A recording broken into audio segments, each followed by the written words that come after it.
E ainda com relação ao plástico, que a gente já está comentando aqui, algumas pessoas perguntam: Luciano, eu posso cobrir a estufa inteira, tanto as laterais quanto a parte de cima, com o plástico? E aí a gente entra no nome das estruturas. Por exemplo, quando a gente realmente fecha a área inteira com plástico, esse seria o termo convencional para estufa. Enquanto que uma estrutura que tem só o plástico por cima, muitas vezes é chamado de viveiro, mas esse termo ele é complicado, tá?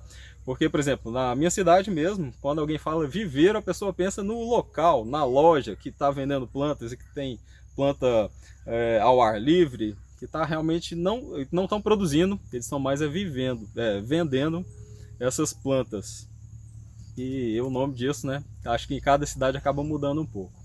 Mas o nome lá na ABNT mesmo para essa estrutura é viveiro, enquanto que aquelas estruturas que são formadas só por tela são simplesmente os telados, que também são bastante úteis, principalmente para orquídeas e até mesmo para hortas, né? Elas vão evitar a entrada dos insetos, como eu já comentei.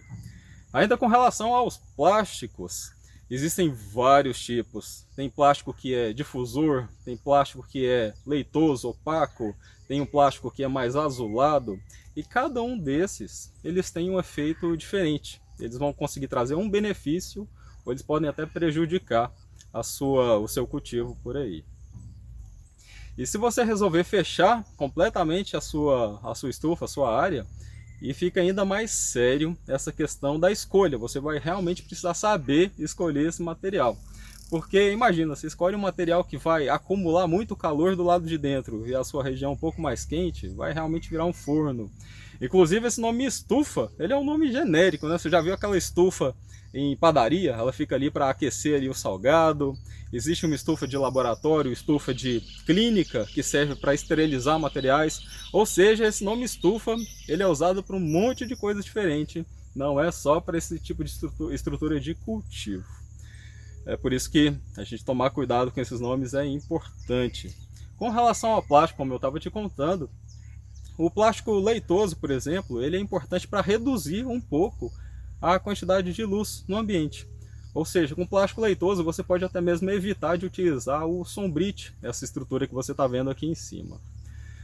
Enquanto que o plástico difusor, ele tem uma característica que é incrível, porque imagina, você chega de manhã cedinho ou finalzinho da tarde ali na sua estufa e o sol não está mais atingindo as plantas, mas o sol bate ali na parte de cima ainda da estrutura. O que esse plástico faz, esse difusor? Ele tem uma estrutura especial lá nas moléculas que ele consegue pegar essa luz e distribuir e jogar para baixo nas suas plantas.